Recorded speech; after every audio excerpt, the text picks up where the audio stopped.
ये मैं तुम्हें बताऊंगा control flow of the loop क्या होता है। उसके पहले तुम जानो कि पहले एक्स प्लस प्लस और प्लस प्लस एक्स क्या करता है, ठीक है। तो ये देखो बेसिकली टास्क करना है और चेंज भी होना है वैल्यू में, ठीक है। ये दोनों चीज़ हो रहा है दोनों में। तो इसमें क्या होता है ना कि पहले चेंज होगा वैल्यू में, उसके बाद टास्क कर रहा होगा, ठीक है। एक्स पहले चेंज होगा फिर बाद में टास्क करेगा, और इसमें पहले एक्स जो है टास्क करेगा फिर बाद में चेंज होगा, उसके अंदर परिवर्तन बाद में आएगा, इसमें परिवर्तन पहले आएगा। एग्जांपल के लिए देखो, अगर मैं x इज इक्वल टू 3 लेता हूँ, ठीक है, x इक्वल टू 3 लेता हूँ, तो यहाँ पे क्या हो जाएगा ना कि अभी तुम्हारा x जो है 3 ही रहेगा। जब तक इसको वापस से x नहीं दिखता है प्रोग्राम में कहीं, जब तक x नहीं दिखेगा तब तक ये परिवर्तन उसमें नहीं करेगा। तो मतलब ये क्या बोलता है ना कि भाई अभी जो टास्क करना कर ले, अगर तू मेरे को दिखा ना, कभी दिखा आज के बाद, तो मैं तेरे में चेंज लाऊंगा, ठीक है। और यहाँ पे क्या बोलता है ना कि यहाँ पे प्लस प्लस एक्स, मतलब अभी तुम तुरंत चेंज होगा, मैं नहीं सुन रहा तुम्हारा जो टास्क है, ठीक है। अभी तू एक्स इक्वल टू 3 था ना, अब 4 हो जा, उसका जो टास्क करना है कर ले, समझ में आ रहा है। तो एक्स प्लस प्लस अगर हम बोल दिए यहाँ पर, तो ये क्या होगा 3 ही रहेगा, लेकिन इसको इंस्ट्रक्शन मिल गया है +1 हो जाएगा जब भी दिखेगा। तो अगर सपोज करो कहीं पर मेरे को अब प्रिंट करना होगा एक्स, तब ये प्रिंट क्या होगा ना, अब बोलेगा भाई दिख गया ये एक्स तो दिख गया, इसके साथ इंस्ट्रक्शन जुड़ा हुआ है कि 1 कर देना, जोड़ देना, जब भी ये दिखे तब ये प्रिंट कर देगा 4। समझ में आ रहा है, ये समझ गए। अब तुम देखो अब यहाँ पे, तो अभी मैं बताने वाला हूं तुम्हें control flow of the loop. अब ये जान गए तो बहुत जगह तुम्हारा इंप्लीमेंटेशन इसका होता है, जैसे कि तुम जब भी तुम स्ट्रक्चर का क्वेश्चन सॉल्व कर रहे होगे, पैटर्न सॉल्व कर रहे होगे, या कोई भी सीरीज सॉल्व कर रहे होगे, हर जगह लूप दिखेगा तुम्हें। तो तुम ये समझ लो क्या होता है। देखो फॉर लूप में इनिशियलाइजेशन होता है, फिर कंडीशन आता है, फिर एक अपडेशन होता है, ठीक है। उसका फिर अंदर में उसके अंदर टास्क होता है। लेकिन कंट्रोल फ्लो कैसे जंप कर रहा होगा इसका, पहले इनिशियलाइजेशन होता है, ठीक है, इनिशियलाइज हो गया, उसके बाद कंडीशन आता है एक, या तो कंडीशन ट्रू होगा या तो फॉल्स होगा। तो अगर फॉल्स होता है कंडीशन तो लूप जो है खत्म हो जाता है, बेसिकली कंट्रोल बाहर आ जाता है लूप के।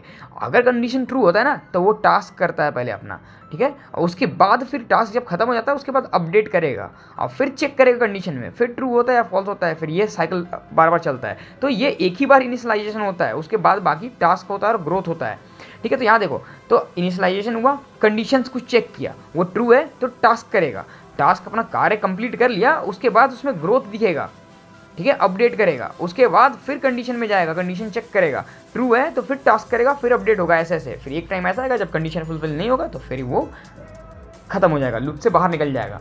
सिंपल लाइफ साइकिल टाइप का है ना बेसिकली। एक बार जन्म हुआ, उसके बाद अलग अलग फेजेस में अलग अलग टास्क मिलता है कंडीशंस में। अब वो टास्क को तुम कंप्लीट करते हो, उससे तुम कुछ सीखते हो, तुम्हारा ग्रोथ होता है, उसके बाद फिर तुमको एक डिफिकल्ट सिचुएशन में डाला जाता है, कंडीशन में डाला जाता है, उसका फिर तुम टास्क करते हो, फिर ऐसे ऐसे चलते रहता है, हर एक फेज चलते रहता है, फिर एक टाइम के बाद तुम्हारा मौत हो जाता है, उसके बाद तुम यहाँ से निकल जाते हो लूप से। समझ रहे हो, सेम कॉन्सेप्ट है यहाँ पे। अब देखो इस पे हम लोग बनाते हैं क्वेश्चन, देखते हैं कैसे कैसे पूछ सकता है। तो देखो एक क्वेश्चन आया था मिड सेमेस्टर में ही आया था ऐसा, x इक्वल टू 2 है, ठीक है, ओके बहुत बढ़िया, 2 इंटू 2 दे दिया है। तो यहाँ पे इनिशियलाइजेशन वाला पार्ट है ना, 2 इंटू 2, बेसिकली ये क्या है, ट्रू है कि नहीं है, हाँ ट्रू है, 4 हो जाता है ना, इनिशियलाइज तो पहले हो चुका है 4, ठीक है। आगे बढ़ेंगे, इसका तुमको रोल ही नहीं है, मेरे कोड में मेरे बेसिकली चेक होता है कंडीशन और अपडेशन और टास्क, तो यहाँ चल जाते हैं 2 इंटू 2 4, ठीक है, इसका रोल ही नहीं है। अंदर क्या है, x less than equal to 4, हाँ 2 लेस देन इक्वल टू 4 है, हाँ है, ठीक है। तो अब यहाँ पे क्या कर रहे प्रिंट कर दे रहे, प्रिंट क्या कर रहे 2 को प्रिंट कर रहे, ठीक है, प्रिंट हो गया 2।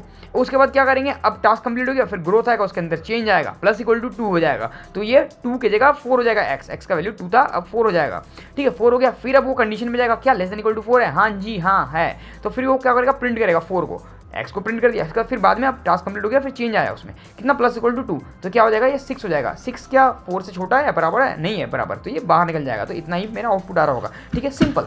अब इसमें देखो, अब यहाँ पे देखते हैं, अगर x इक्वल टू 2 है, अब x इंटू 2 है, ठीक है, x इंटू 2 मतलब 4, 2 इंटू 2 4, हाँ ठीक है, ट्रू है। आगे बढ़ेंगे, हम आगे बढ़ गए, x less than equal to 4, क्या तुम्हारा x जो था 2 जो था वो 4 से छोटा है, हाँ है, या बराबर, हाँ है, ठीक है। तो अब कार्य करो, प्रिंट कर दो 2, अब अब प्रिंट हो गया, प्लस इक्वल टू 2 कर दो, तो x का वैल्यू कितना हो गया, 2 से 4, ठीक है। अब 4 क्या छोटा है या बराबर है, हाँ है, ठीक है, तो फिर कर दो प्रिंट 4, और उसके बाद फिर अपडेट होगा 6 हो जाएगा, अब नहीं है छोटा, फिर बाहर निकल जाएगा, तो ये फाइनल आउटपुट है। अब सिमिलरली यहाँ पे देखो, अब मैंने पोस्ट प्रीफिक्स क्यों पढ़ाया था, देखो ध्यान से, अब x इक्वल टू 2 है, हाँ है, ठीक है। अब यहाँ पे प्लस प्लस एक्स करेगा, तो x का वैल्यू क्या हो जाएगा, अभी x का वैल्यू 2 था, अब क्या हो जाएगा 3 हो जाएगा, हाँ हो गया।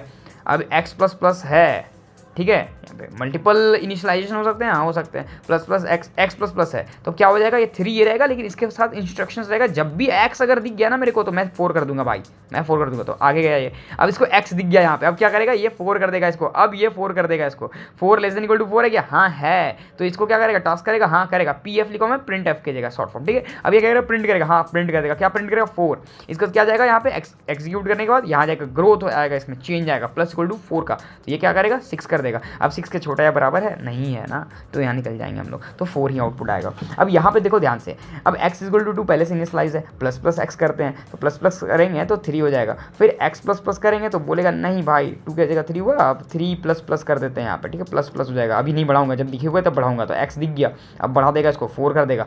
4 क्या बराबर है 4 का, हाँ है, तो यहाँ पे गए, यहाँ पे 4 प्रिंट कर दिए। अब यहाँ पे फिर यहाँ से गए ग्रोथ में, ग्रोथ क्या हो गया इसका प्लस इक्वल टू 2 से, तो ये क्या हो गया 6 हो गया x में।